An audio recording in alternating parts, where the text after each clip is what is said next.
Hello, this is Dread, and in today's video topic, we are going to be talking about a lot of theory crafting that I've been doing recently, and that's in regards to Ignite Sorcerer.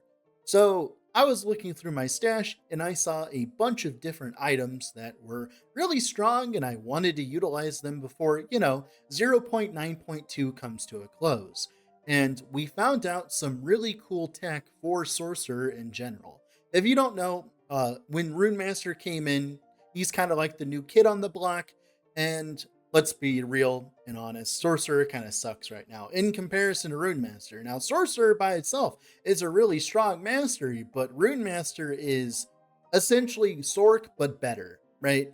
And that has led to Sorc being kind of like the black sheep of the patch, where like, sure, like you're playing it on Sorc, but technically you could play it on Rudemaster instead, right? And I have been searching ever since to find builds that you can only do on Sorcerer instead of, Rudemaster.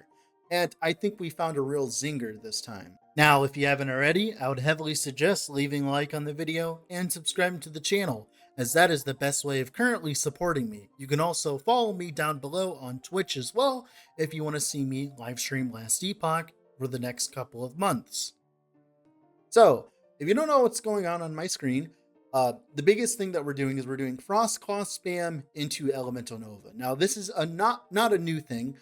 People have known about this ever since Frostclaw came in. This is really fun and it's really cool. But the biggest problem with the skill like this, like a setup, is it's a lot of mana, it turns out, especially on single target. When you need to spam your Frost Claws, it's a lot of mana, right? So there's a few ways of dealing with this. The main way, of course, is getting a Firestarter's Torch with a -4 affix on it with the Scepter mod, meaning that we have a -8 to spells, which is amazing, by the way. That's a lot of minus mana cost. But even with that much minus mana cost, we still need, a lot more mana, because guess what? We're spamming it a lot, and our Frost Claw still costs like 15 mana or whatever, right? So we got to do some digging to figure out some ancient tech to make this work. So recently, the node inside Teleport, this used to say that the next spell that you cast, it costs 0. Uh, and this was nerfed because it was overpowered, because there were certain interactions with it that made it ridiculous. But it was remade into refund instead of your next spell, it's free. This is very important because now we can cast something like Meteor with it. Meteor has a node inside of its tree called Aftermath. After you cast Meteor, you regain the mana spent over 3 seconds, or half of it, right? This is really good in a Meteor focused build because it lets you sustain mana, but it's really, really good when we're utilizing it in combination with Teleport. Because now whenever I cast a Meteor after teleporting, I don't lose mana, I gain mana per second. So if you just pay attention, whenever I cast Meteor after teleporting, my mana skyrockets, and that essentially gives me all the mana in the world that I need. So right now, you can pump up the cost of Meteor all the way to 200 mana, right? And at 200 mana with 45% over 3 seconds, that is about 30 mana per second that we're gaining as a sorcerer. Turns out, if you give a class 30 mana extra per second, you can definitely make it compete with Runemaster. Now that the mana cost is figured out, now we can talk about what the actual build is doing. So we're doing Ignite Sorcerer shenanigans. Sorcerer has a lot of Ignite duration at the top of its tree, making Ignite with it somewhat viable. This, on top of Firestarter's Torch, of course, the minus mana cost, means that we can spam our Frost Claws, which these Frost Claws, they go and bounce a bunch of different places with nodes on the tree, which increase the mana cost increases the mana cost significantly, right? But it makes it so that it's a new quote-unquote cast every single time it happens. That is very important because of the node that makes the Elemental Novas pop out. It makes it so that every single time there's like a little bounce like you see, it can trigger an Elemental Nova at like 45% of the time, I believe. That is very strong, it turns out, because getting a lot of Elemental Novas for free every single time I cast is pretty good. Now, the main reason why this build even functions in the first place is because of the increased area node. I think it's like Infernal something, Infernal Flame or something like that. It'll be on the screen. Now, this adds a cooldown to Elemental Nova, but increases its AoE massively and also gives it 100% ignite duration on it as well, which of course is very good. The reason why this is all important is because, as you can tell, whenever I cast that Frostclaw thing, um, the Ellie Novas, they're kind of spread out a little bit. So we need a lot of area to make them overlap on single targets so that we can do a respectable amount of single target, right? And that's essentially why this is important. Now, of course, this Elemental Nova node does bypass the cooldown of the Elemental Nova. We don't know if that's on purpose or not. As of right now, it seems like it's on purpose because there are plenty of other nodes that do the same thing that have not been touched, but we'll see if that is the case in the end. So far, I really like this build. Even if it gets removed from the game, it doesn't matter. It was a fun ride while I played it. Now, of course, the damage on it is okay. Right now, we're getting around 250 to 300k ticks on the dummy with Ignite. That for Ignite is pretty good because Ignite isn't in a very good spot right now due to a lot of different reasons. And I actually had to reduce the damage that I deal with this build so that I can increase the survivability with something like, of course, the Twisted Heart. Twisted Heart's very important for this build because it allows us to, actually gain a decent amount of defenses that we normally wouldn't have access to. And we also as well utilize a Bleeding Heart to leech back the dots that we're applying to make up for the sacrificing that we're doing with Twisted Heart.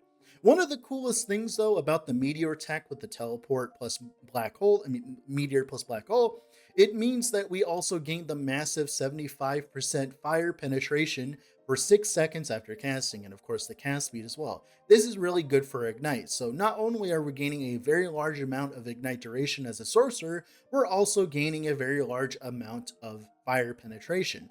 Both of those combined lead to this build feeling pretty good.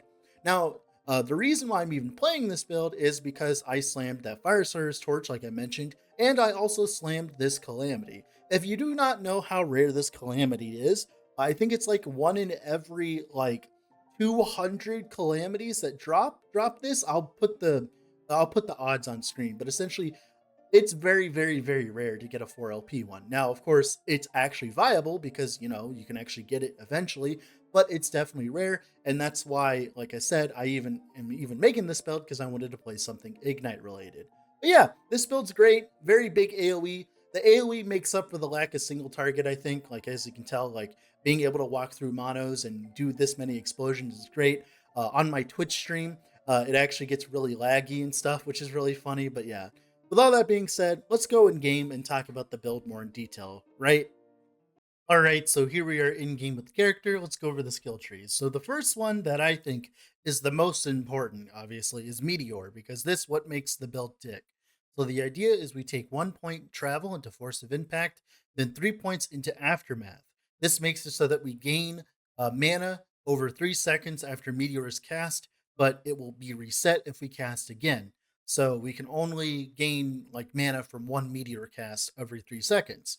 So that's really good as we can bump up Meteor's cost, which we'll show. So the first node that we grab is Twin Meteors, which adds 70 flat mana to Meteor, which is great. Then we also grab 3 points into Celestial Celerity, which gives you a massive 60% increase mana for Meteor, giving us a grand total of 189 mana costs. This is actually less than you normally would get, but the problem is, of course, we do have to run the minus mana cost on the Fire Star's Torch, so we do have to run the mana cost here, right? That is very important.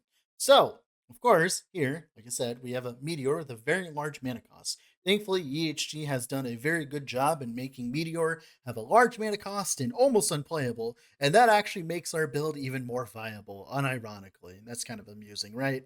And then, of course, we take 5 points into Craterborn. We get 75% fire penetration global and 15% cast speed for 6 seconds, which is perfect because that's about the average duration of my teleport, meaning that we always have Craterborn up as long as we're gaining mana, which is great, right? And this amount of mana is enough to sustain my Frostclaw setup currently, which is really good, right?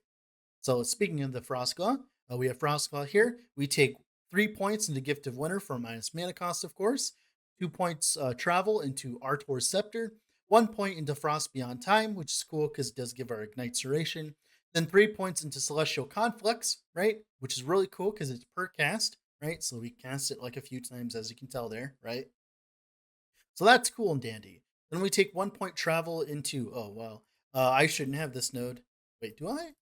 Oh, I do, like, I guess you could take this node, like, either way, I guess the Retaliate's more fun, but yeah, we'll take the Retaliate. But yeah, then we take 1 point travel and defend of the Frozen, then we take 1 point to Lava Talon to turn to Fire, because Fire means that we get the minus mana cost on the Scepter here, because it only if for minus spell Fire mana cost, right? So that's good, right? And of course, we take some mana efficiency here, right, for projectile speed 2. That'll make it happen faster as well as we cast. Then 1 point travel. FC10, thanks for the follow. Welcome to the corner. Sorry about that. 1 point travel into Glamdring here. 1 point travel into Cold Star. 1 point into On Through the Snow. This makes it so it casts twice. Then Ever Onward casts a third time. Then Crack in the Ice makes it so that it casts towards us back, meaning that, as you can tell, we get a lot of casts. And each of those casts have a 42% chance to trigger Elemental Nova. As you can tell there, it's each individual cast, and as we spam it, we'll get more and more Elemental Novas. And that is essentially how this build functions.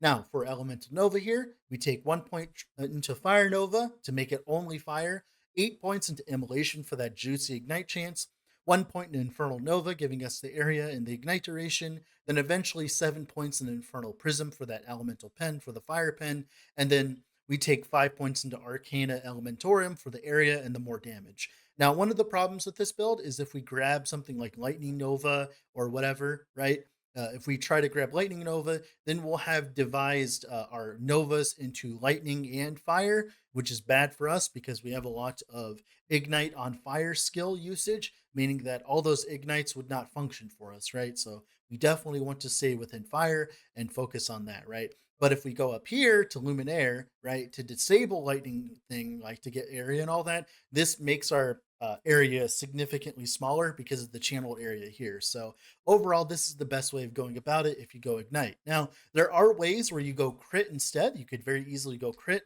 The only problem with crit is you lose the Craterborn buff here, right? If you try to go like lightning crit or something like that, you lose the Craterborn buff or whatever, which is kind of sad, but that's fine, right? And that's pretty much it for Elemental Nova. Now, for teleport, a stereotypical teleport setup, we just grab the mana tunnel, get all the cooldown here, and then we're good to go. The stun immunity is also really nice as well. And that's pretty much it for teleport.